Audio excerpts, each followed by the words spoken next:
আমার নাম শঙ্কর এবং আমি উত্তরপ্রদেশের একটি ছোট গ্রাম শিবপুরের বাসিন্দা। রোজগারের সন্ধানে আমি আমার গ্রাম ছেড়ে বড় শহর লখনউয়ে চলে আসি। এখানে এসে আমি বুঝতে পারি যে আমার কোনো দক্ষতা নেই এবং আমি বেকার অবস্থায় রাস্তায় ঘুরে বেড়াচ্ছি। তখন আমার গ্রামের একজন পুরনো বন্ধু রাজু আমার প্রতি অনুগ্রহ করে আমাকে গাড়ি চালানো শেখায়। রাজুর কল্যাণে আমি একটি বড় বাংলো বাড়িতে ড্রাইভারের চাকরি পেয়ে যাই, যেখানে শুধুমাত্র মালিক, মালকিন এবং তাদের একমাত্র মেয়ে থাকতেন। মালিকের নাম ছিল শেঠ ধর্মবীর সিংহ এবং তিনি শহরের একজন নামকরা ব্যবসায়ী ছিলেন। তার স্ত্রী মালকিন দুর্গা দেবীও খুব সৎ ও সংযত ছিলেন। মালিক আমাকে তার মেয়ের গাড়ির ড্রাইভার হিসেবে নিযুক্ত করেন। তার মেয়ের নাম ছিল গৌরী এবং সে ছিল একটি সুন্দর ও বুদ্ধিমতী মেয়ে। গৌরী লখনউয়ের একটি নামী কলেজে পড়ত। আমার কাজ ছিল তাকে প্রতিদিন সকালে কলেজে পৌঁছে দেওয়া এবং সন্ধ্যায় ফিরিয়ে আনা। প্রায়শই সে সন্ধ্যায় তার বান্ধবীদের বাড়িতে যেত। তখনও আমি তাকে নিয়ে যাওয়া ও আনার ব্যবস্থা করতাম। আমি গ্রামের একজন সরল মানুষ এবং আমার সম্মানের ব্যাপারে খুব সচেতন ছিলাম। আমি কখনো গৌরীর দিকে তাকিয়ে দেখিনি। আমার দৃষ্টি সবসময় মাটিতে বা রাস্তায় থাকত। গৌরী পথে প্রায়ই আমার সাথে কথা বলত এবং তার জীবনের গল্প শোনাত। তার বান্ধবীদের গল্প শোনাত এবং কখনো কখনো তার ভবিষ্যতের স্বপ্ন বলত। আমি শুধু মাথা নেড়ে উত্তর দিতাম বা খুব প্রয়োজন হলে এক দুটি শব্দে কথা শেষ করতাম। সে পড়াশোনায় খুব ভালো ছিল এবং সবসময় ক্লাসে প্রথম হতো। গৌরী এমন একটি বাড়িতে জন্মগ্রহণ করেছিল যেখানে সে সবকিছু সহজেই পেত। যখন সে নতুন গাড়ির আবদার করল, তখন তার বাবা তাকে সঙ্গে সঙ্গে একটি চকচকে নতুন মার্সিডিজ কিনে দিলেন। গৌরী আনন্দে আমাকে দেখাল, দেখো শঙ্করজি, আমি তোমার জন্য নতুন গাড়ি নিয়েছি। আমি হালকা করে হাসলাম। তার এই কথায় একটি মজার ছল ছিল। গৌরী প্রায় কথায় কথায় আমাকে টিটকারি দিত এবং আমাকে বাধ্যহীন করার চেষ্টা করত। কিন্তু আমি সবসময় আমার সীমার মধ্যে থাকতাম। কখনো তাকে এটা বুঝতে দিতাম না যে আমি তার কোনো কথার ভুল অর্থ করছি। সে যখনই কেনাকাটা করতে যেত, আমার জন্য এবং আমার ছোট বোনের জন্য কিছু না কিছু অবশ্যই আনত, কারণ সে জানত যে আমার ছোট বোন লক্ষ্মীর বিয়ে হতে চলেছে। সে একবার আমার বোনের জন্য একটি সুন্দর লেহেঙ্গা এনে বলল, শঙ্করজি, এটা লক্ষ্মীর জন্য। বলো, গৌরী দিদি দিয়েছে। আমি তার আচরণ ও অভ্যাসে খুব প্রভাবিত হয়েছিলাম। কিন্তু আমি কি জানতাম যে এই গৌরী একদিন আমার চরিত্রে কলঙ্ক লাগাবে। একটি অপ্রত্যাশিত মোড় এবং অনিশ্চিত পরিস্থিতি। গৌরীর অল্প বয়সেই বিয়ে ঠিক হয়ে গিয়েছিল এবং সে শীঘ্রই তার মাসির ছেলের সাথে বিয়ে হতে চলেছিল। তার ভাবী স্বামীর নাম ছিল রাজেশ। সে প্রায়ই গাড়িতে ফোনে তার বান্ধবীদের সাথে রাজেশ সম্পর্কে কথা বলত। কখনো তার গুণগান করত, কখনো তার শরার্তের গল্প শোনাত। আমি সবসময় এই কথাগুলো থেকে অজানা থাকার চেষ্টা করতাম এবং আমার মনোযোগ রাস্তায় রাখতাম। একদিন মালিক ও মালকিনকে হঠাৎ দিল্লি যেতে হয়েছিল। মালিকের বড় ভাই, যিনি দিল্লিতে থাকতেন, তিনি খুব অসুস্থ ছিলেন এবং শেষ সময়ে তার ভাইকে দেখতে চেয়েছিলেন। গৌরীর পরীক্ষা আসন্ন হওয়ায় বাবা মা তাকে বাড়িতে রেখে যেতে বাধ্য হন। যাওয়ার সময় মালিক আমাকে এই দায়িত্ব দিলেন যে আমি গৌরীকে কলেজে নিয়ে যাওয়া ও আনার কাজ পুরো সততার সাথে করব এবং তার খেয়াল রাখব। আমি 2 বছর ধরে তাদের সাথে কাজ করছিলাম এবং তারা আমার উপর খুব বিশ্বাস করতেন। তারা জানতেন যে আমি কখনো তাদের মেয়ের দিকে ভুল দৃষ্টিতে দেখিনি। মালিক ও মালকিন 1 মাসের জন্য দিল্লি চলে গেলেন এবং আমি পুরো সততার সাথে আমার দায়িত্ব পালন করতে লাগলাম। আমার ছোট বোন লক্ষ্মীর বিয়ে আসন্ন ছিল এবং আমার টাকার খুব প্রয়োজন ছিল। আমি গৌরীকে কলেজে পৌঁছে দিয়ে কাছাকাছি মেকানিকের দোকানে চলে যেতাম এবং সেখানে বসে কাজ শিখতাম যাতে অবসর সময়ে কিছু অতিরিক্ত উপার্জন করতে পারি। আমার ছুটি ছিল রাত 8:00 বাজে হয়ে যেত এবং আমি চাইতাম যে তারপর মেকানিকের দোকানে বসে আরও কাজ করি যাতে দ্রুত আমার বোনের বিয়ের জন্য টাকা জমা করতে পারি। যখন মালিক বাড়িতে থাকতেন না, তখন আমি দ্রুত ছুটি পেয়ে যেতাম কারণ গৌরী বেশিরভাগ সময় বাড়িতেই থাকত। দেখতে দেখতে 1 মাস কেটে গেল। মালিকের বড় ভাই জীবনের খেলায় হার মানলেন। সেই রাতেই গৌরীর ফোন পেলাম। সে বলল তার স্বাস্থ্য ভালো নেই এবং আমাকে অবিলম্বে তার কাছে আসতে হবে। হয়তো ডাক্তারের কাছে যেতে হবে। গৌরীর কথা শুনে আমি খুবই উদ্বিগ্ন হয়ে পড়লাম। রাতের এই সময়ে বাংলোর ভিতরে যাওয়া ঠিক ছিল না। কিন্তু অসুস্থতার অবস্থায়, বিশেষ করে তাউজির মৃত্যুর শোকে, আমি গৌরীকে একা ফেলে রাখতে পারিনি। আমি মনকে শক্ত করে বাংলোর ভিতরে পা রাখলাম। আমি সারারাত তার সাথে থাকলাম এবং তার যত্ন নিতে লাগলাম। সে তীব্র জ্বরে পুড়ছিল এবং অর্ধচেতন অবস্থায় ছিল। আমি ভোর পর্যন্ত তার পাশে বসে থাকলাম। যখন তার অবস্থা কিছুটা উন্নত হল, তখন আমি আমার কোয়ার্টারে ফিরে এলাম। সেই রাতে আমি গৌরীকে একটি ভগবান কৃষ্ণের মূর্তি দিয়েছিলাম, যা আমার কাছে সবসময় থাকত, এবং বলেছিলাম যে এটা তার কাছে রাখবে। এটা তাকে রক্ষা করবে এবং শান্তি দেবে। একটি নতুন অভিযোগ এবং হতবাক করা সত্য। সময় দ্রুত কেটে যেতে লাগল, এবং সেই দিনের পর থেকে গৌরীর স্বাস্থ্য ভালো থাকতে লাগল না। সে খুবই বিমর্ষ হয়ে পড়ল। আমার মনে হল হয়তো সে তার বাবা মায়ের বিচ্ছেদে কষ্ট পাচ্ছে। তার কলেজের ফলাফলও প্রভাবিত হতে শুরু করল। শিক্ষকরাও বাড়িতে অভিযোগ করলেন যে গৌরী পড়াশোনায় মনোযোগ দিচ্ছে না। মালিকানি ফোনে আমাকে জিজ্ঞাসা করলেন গৌরী ঠিক আছে কিনা। তখন আমি তাকে কথা বলে পাশ কাটিয়ে দিলাম যে সে তার পড়াশোনা নিয়ে চিন্তিত। কিন্তু আমি কি জানতাম যে বাস্তবতা সম্পূর্ণ ভিন্ন ছিল। মালিক আরও 1 মাস তার ভাইয়ের সন্তানদের সাথে কাটালেন এবং পুরো 2 মাস পর তারা দুজনেই বাড়ি ফিরে এলেন। আমি তাদের দেখে খুব খুশি হলাম। কিন্তু তখনই আমার পায়ের নিচে মাটি সরে গেল যখন মালিক পাশে পড়ে থাকা লাঠি তুলে আমাকে মারতে শুরু করলেন। তিনি আমাকে গালাগালি দিতে থাকলেন এবং মারতে থাকলেন। আমি বুঝতে পারছিলাম না যে আমার এমন কি ভুল হয়েছে যে মালিক এত রাগান্বিত যে আমার কথা শুনতেও রাজি নন। এবং যখন আমি পুরো ঘটনা জানতে পারলাম, তখন মনে হলো যেন কেউ আমার পায়ের নিচ থেকে মাটি সরিয়ে নিয়েছে। গৌরী আমার বিরুদ্ধে এই অভিযোগ করেছিল যে আমি তার সাথে জোরপূর্বক সম্পর্ক করেছি এবং সে গর্ভবতী, এবং সে ভয়ে তার বাবা-মাকে ফোনে বলেনি যাতে আমি তার কোনো ক্ষতি করতে না পারি। কথা শুনে আমার মনে হলো যেন বিদ্যুৎ খেলে গেল। আমি অবাক হয়ে গৌরীর দিকে তাকালাম যে একের পর এক মিথ্যা বলছিল। তার মুখে কোনো লজ্জা ছিল না, বরং একটি রহস্যময় নীরবতা ছিল। আমি গৌরীকে খুবই সরল এবং নিরীহ মনে করতাম, কিন্তু সে আমার চরিত্রকে কলঙ্কিত করে দিয়েছে। কেউ আমার কথা শুনতে রাজি ছিল না এবং গৌরী তার মিথ্যা থেকে সরে আসতে রাজি ছিল না। সে বলছিল যে রাতে তাউজির মৃত্যু হয়েছিল তার স্বাস্থ্য ভালো ছিল না। সে আমাকে ঘরে ডেকেছিল। সে ভেবেছিল হয়তো তার ডাক্তারের প্রয়োজন আছে। কিন্তু আমি তাকে হাসপাতালে নিয়ে যাওয়ার বদলে তার সাথে অন্যায় করে বসি। মালিক পুলিশ ডেকে আমাকে জেলে পাঠানোর সিদ্ধান্ত নিলেন। কিন্তু গৌরী তাকে থামিয়ে দিল। সে তার বাবাকে বলল যে এমন করলে তাদের সম্মান নষ্ট হবে। গৌরীর বাবা আমাকে চাকরি থেকে বরখাস্ত করলেন এবং আমি খুবই বিপদে পড়লাম। আমার কাছে করার মতো কোনো কাজ ছিল না এবং এত দ্রুত আমাকে অন্য চাকরিও মিলছিল না। অথচ আমার বোন লক্ষ্মীর বিয়ে এসে গিয়েছিল। আমি মালিকের দেওয়া সেবক কোয়ার্টারে থাকতাম এবং এখন আমার থাকারও কোনো জায়গা ছিল না। আমি মালিকের কাছে অনেক অনুরোধ করলাম, হাত জোড় করলাম, এমনকি আমার বাবা মায়ের কসম খেয়ে বললাম যে আমি নির্দোষ। কিন্তু সব বৃথা। তাদের কানে কোনো কথা গেল না। একটি বাধ্যতামূলক সম্পর্ক এবং প্রকাশ্য কথা। তাই আমি বাধ্য হয়ে আবার মালিকের দরজায় গেলাম এবং তাকে আমার নির্দোষতার বিশ্বাস দিতে চাইলাম। কিন্তু তিনি আমার সামনে এমন শর্ত দিলেন যে আমি হতবাক হয়ে গেলাম।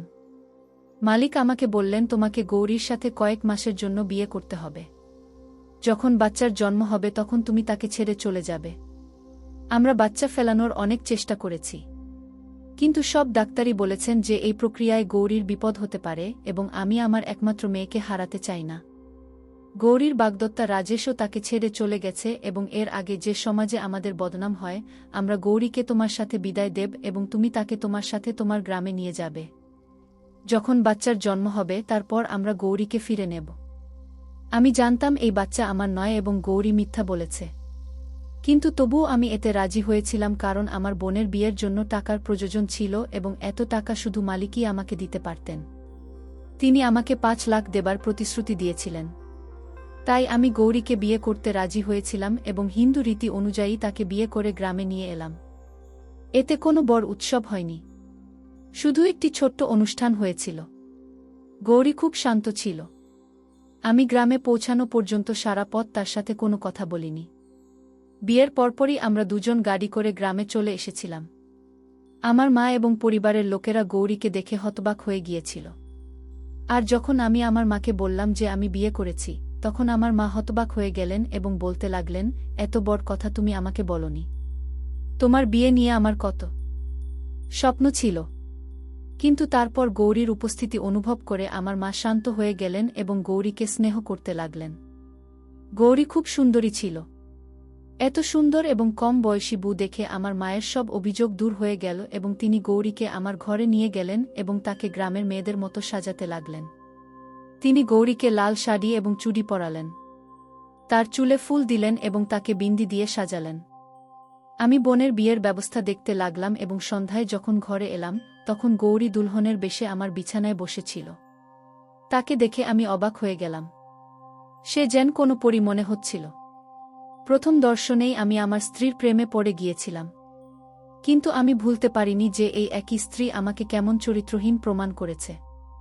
আমি তার কাছে বিছানায় এসে বসলাম, তখন সে ভয়ে কাঁপতে লাগল। সে ভালো করেই জানত যে সে আমার সাথে কেমন করে বিয়ে করেছে। আমি তাকে কিছু বলার আগেই সে নিজে থেকে কেঁদে উঠল এবং আমার পায়ের কাছে বসে পড়ল। তার অশ্রু আমার হৃদয়ে পড়ছিল কারণ আমি তাকে সবসময় খুব সত্যবাদী এবং ভালো পেয়েছি। গৌরী কাঁদতে কাঁদতে আমাকে বলতে লাগল যে সে আমার উপর যে অভিযোগ এনেছে তার জন্য লজ্জিত এবং সে তার ভুল পুরোপুরি বুঝতে পেরেছে। কিন্তু এসব কিছু সে আমাকে অপমান করার জন্য করেনি, বরং খুবই বাধ্য হয়েছিল। আমি রাগের দৃষ্টিতে গৌরীকে দেখলাম এবং তাকে স্পষ্ট ভাষায় বললাম, তুমি কত বাধ্য হয়েই এসব করো না কেন? কিন্তু তোমার এই কাজে আমার সম্মান আর কিছুই থাকল না। তুমি তোমার পাপ আমার মাথায় চাপিয়ে নির্দোষ হয়ে গেলে এবং আমি নির্দোষ হয়েও মালিকের চোখে পড়ে গেলাম। আমি চাইলেও তোমাকে কখনো ক্ষমা করতে পারব না। কিন্তু আমি এত ছোট মনের নই যে আমার বিয়ে করা স্ত্রীর সাথে কোনো অত্যাচার করব। তাই তুমি এই ঘরে নিরাপদে থাকতে পারো। তোমার কোনো অসুবিধা হবে না। এবং যখন তুমি তোমার বাবাকে এই পৃথিবীতে আনবে তখন এখান থেকে যাওয়ার পরও মুক্ত থাকবে। আমি নিজে তোমাকে তোমার সন্তানসহ তোমার বাড়িতে রেখে আসব। আমি গৌরীকে আমার পা থেকে তুলে বিছানায় বসিয়ে ঘর থেকে বের হতে লাগলাম। যখন গৌরীর কথায় আমার পা শিকলে বাধা হয়ে গেল। সে বলতে লাগল, আমি এমন কোনো পাপ করিনি যার জন্য আমাকে এখানে জন্ম পর্যন্ত অপেক্ষা করতে হবে। না, আমি আপনাকে আপনার মালিকের চোখে পড়তে দিয়েছি, বরং আপনার মালিক আপনাকে খুব ভালোবাসেন এবং তিনি আপনাকে সবচেয়ে বেশি বিশ্বাস করেন। এবং এই কারণেই আপনার মালিক আপনাকে তার জীবনের সবচেয়ে মূল্যবান জিনিসটি দিয়েছেন এবং আমাকে আদেশ দিয়েছিলেন যে বিয়ের পর আমি আপনাকে সমস্ত সত্য বলব। গৌরীর কথায় আমি হতবাক হয়ে গিয়েছিলাম। আমি ফিরে তাকিয়ে গৌরীর মুখ দেখলাম, যেখানে মাধুর্য ছড়িয়েছিল। সে তখন একটি 8 বছর বয়সী নির্দোষ মেয়ে ছিল, যে জানত না কি পরিস্থিতির মধ্য দিয়ে যাচ্ছে। সে বলতে লাগল যে সে গর্ভবতী নয়, বরং তার বাবা আমাকে এই মিথ্যা বলেছেন এবং তার বাবা এটি খুব বাধ্য হয়ে করেছিলেন কারণ তিনি তার মেয়ের জীবন বাঁচাতে চেয়েছিলেন। সত্যের স্তরগুলি খুলতে শুরু করে। গৌরী আমার কাছে এসে আমার হাত তার হাতে নিল এবং আমাকে নিয়ে বিছানায় বসে গেল। গৌরী খুব ধীরে ধীরে তার সত্য কথা বলছিল এবং আমি নিঃশব্দে তার কথা শুনছিলাম। গৌরী বলতে লাগল যে তার খালা ছোটবেলা থেকেই তার ছেলে রাজেশের জন্য তার সাথে সম্পর্ক চেয়েছিলেন এবং গৌরীর বাবা তার শালীর ভালো স্বভাব দেখে গৌরীর সম্পর্ক তার স্ত্রীর ভাগ্নের সাথে স্থির করেছিলেন। হিন্দু ধর্মে এমন সম্পর্ক খুব সাধারণ এবং এতে কোনো খারাপ কিছু নেই। কিন্তু সময় যেতে যেতে গৌরীর বাবা তার ভুল বুঝতে পারলেন কারণ গৌরীর বাগদত্তা রাজেশ মা বাবার একমাত্র সন্তান হওয়ায় খুবই অবাধ্য হয়ে গিয়েছিল। তার না টাকার অভাব ছিল, না কেউ তাকে নিয়ন্ত্রণ করত। রাজেশের মা কখনও তার ছেলেকে ভুল কাজে বাধা দিতেন না এবং যত রাজেশ বয়সের সিডি বেয়ে উঠছিল ততই সে আরও উদ্ধত হয়ে যাচ্ছিল। সে মদ খেত এবং জুয়া খেলত এবং প্রায় রাত করে বাড়ি ফিরত। গৌরী বলতে লাগল যে যেদিন তার মা বাবা দিল্লি গিয়েছিলেন রাজেশ থেকে বাঁচার আর কোনো উপায় দেখা যাচ্ছিল না। তাই বাবা ইচ্ছা করে তোমাকে দেখামাত্র মারতে শুরু করলেন এবং তোমার উপর মিথ্যা অভিযোগ এনে চাকরি থেকে বরখাস্ত করলেন কারণ বাবা জানতেন তোমার টাকার খুব দরকার। বাবা নিশ্চিত ছিলেন যে তুমি নিজেই ফিরে আসবে, তখন তিনি বিয়ের শর্ত দেবেন। বাবার পরিকল্পনা সফল হয়েছিল এবং যখন শহরে তোমার কোনো ঠিকানা না পেলে তুমি নিজেই বাবার দরজায় চলে এসেছিলে আর বাবা বিয়ের প্রস্তাব দিয়ে তার সমস্যার সমাধান করেছিলেন। বাবা আমাকে বিদায় করে তোমার সাথে গ্রামে পাঠিয়েছিলেন যাতে তার ছেলে রাজেশ আমাদের কোনো ক্ষতি করতে না পারে। বাবা জানতেন তুমি বড় হৃদয়ের মানুষ এবং সব সত্য জানার পর তুমি আমাকে গ্রহণ করবে। বাবার তোমার সঠিক মূল্যায়ন ছিল এবং তিনি প্রথম দিন থেকেই বলতেন তুমি মোটেও লোভী মানুষ নও, বরং দৃঢ় চরিত্রের সৎ মানুষ। তুমি চাইলে আমি প্রমাণ করতে পারি আমি গর্ভবতী নই এবং কোনো অজানা মানুষ আমাকে কখনো স্পর্শ করেনি। খুবই বাধ্য হয়ে বাবা আমাকে তোমার সাথে বিয়ে দিয়েছেন এবং আমি সাড়া দিয়ে তোমাকে বিয়ে করেছি কারণ আমি নিজেও তোমার ভালো গুণের সাক্ষী। পারলে আমাকে এবং আমার বাবাকে শুধু একটি মিথ্যার জন্য ক্ষমা করে দাও। গৌরীর চোখ থেকে অশ্রু ঝরছিল এবং আমি সেই অশ্রুতে একটি বাবা মেয়ের অসহায়ত্ব দেখতে পাচ্ছিলাম। আমি তৎক্ষণাৎ গৌরীকে বললাম, তুমি খুবই প্রিয় মেয়ে যাকে হয়তো ঈশ্বর এইভাবে আমার ভাগ্যে লিখেছিলেন। আমি তার অশ্রু মুছে দিলাম এবং তাকে জড়িয়ে ধরলাম। সেই মুহূর্তে আমি অনুভব করলাম আমার সাথে তার সম্পর্ক শুধু কাগজের নয়, আত্মার সুখের শুরু এবং একটি নতুন অধ্যায়। আমার মা বোনের বিয়ের রীতির পাশাপাশি আমার বিয়ের রীতিও শুরু করলেন। পুরো গ্রাম আনন্দে মেতে উঠল। আমি প্রতিদিন আমার স্ত্রীকে গ্রামের রীতিনীতি অনুযায়ী সাজতেগুজতে দেখে মুগ্ধ হচ্ছিলাম। গৌরীও গ্রামের সরল জীবনের সাথে খুব দ্রুত মিশে গেল এবং সবার সাথে মিলেমিশে থাকতে শুরু করল। তাকে গ্রামের মহিলারা কাঁথা সেলাই শিখিয়েছিল এবং সেও হাতে তৈরি জিনিস বানাতে শুরু করল। গৌরী তার বাবাকে ফোন করে জানিয়েছিল যে এখানে আমাদের বিয়ের রীতি হচ্ছে, তাই তার মা বাবাও নিঃশব্দে আমার গ্রামে চলে এসেছিলেন এবং তারা আমাদের বিয়েতে অংশ নিচ্ছিলেন। আমার মালিক এসেই হাত জোট করে আমার কাছে তার ভুলের জন্য ক্ষমা চেয়েছিলেন। কিন্তু আমি তাকে আগেই ক্ষমা করে দিয়েছিলাম। আমি নিজেও একটি বোনের ভাই ছিলাম এবং আমি ভালোভাবেই বুঝতে পারতাম কোনো বাবা বা ভাই তার মেয়ের বিয়ে এমন কোনো ব্যক্তির সাথে দিতে পারে না যে খারাপ চরিত্রের এবং উচ্ছৃঙ্খল। রাজেশ যখন আমাদের বিয়ের খবর পেল, সে গ্রামে এসে আমাকে এবং গৌরীকে ক্ষতি করার চেষ্টা করল, কিন্তু গ্রামবাসীরা তাকে তাড়িয়ে দিল। পরে মালিক পুলিশে অভিযোগ করলেন এবং রাজেশকে গ্রেপ্তার করা হল। এভাবে গৌরী এবং আমি চিরতরে নিরাপদ হয়ে গেলাম এবং আমাদের ভালোবাসা আরও গভীর হতে থাকল। একটি গুরুত্বপূর্ণ শিক্ষা এবং জীবনের বার্তা। একটি বিষয় আমি ভালোভাবে বুঝে গিয়েছিলাম যে সন্তানের ভাগ্যের সিদ্ধান্ত তাদের শৈশবে করা উচিত নয়, কারণ বড় হয়ে তারা কোনো পথ বেছে নিয়ে তা কেউ জানে না। তাদের হৃদয়ে অন্য কারও ভালোবাসা বাসা বাঁধতে পারে। আপনি এই বিষয়ে অবগত নাও হতে পারেন এবং আপনার বোন বা মেয়ে এত সস্তা নয় যে আপনি তাকে কোনো খারাপ চরিত্রের ব্যক্তির সাথে বিয়ে দেবেন, যার হৃদয়ে অন্য কারও ছবি আছে। পরিবারের সম্মান বাঁচাতে মিথ্যা বলা কখনো কখনো বাধ্যতামূলক হয়ে পড়ে, কিন্তু সত্য সর্বদা জয়ী হয়। এই গল্প আমাদের শেখায় যে জীবনে সম্পর্ক শুধু রক্তের নয়, কখনো কখনো বাধ্যবাধকতা এবং পরিস্থিতিও এমন সম্পর্ক তৈরি করে যা বিশ্বের যে কোনো শক্তির চেয়ে শক্তিশালী। গৌরী এবং শঙ্করের এই কাহিনী সত্য, প্রেম এবং নিষ্ঠার এমন একটি উদাহরণ যা আমাদের স্মরণ করিয়ে দেয় যে সত্যিকারের হৃদয় দিয়ে করা কোনো কাজই বৃথা যায় না এবং ধর্ম, কর্তব্য ও কর্মের ফল সর্বদা মেলে। তাই বন্ধুরা, এটা ছিল শঙ্কর এবং গৌরীর হৃদয় ছুঁয়ে যাওয়া গল্প। যদি গল্পটি আপনার ভালো লেগে থাকে, তবে ভিডিওটি লাইক করুন এবং চ্যানেলটি সাবস্ক্রাইব করতে ভুলবেন না যাতে আপনি এরকম আরও হৃদয়স্পর্শী গল্প শুনতে পারেন। আমরা জানতে চাই এই গল্পের কোন জিনিসটি আপনাকে সবচেয়ে বেশি প্রভাবিত করেছে।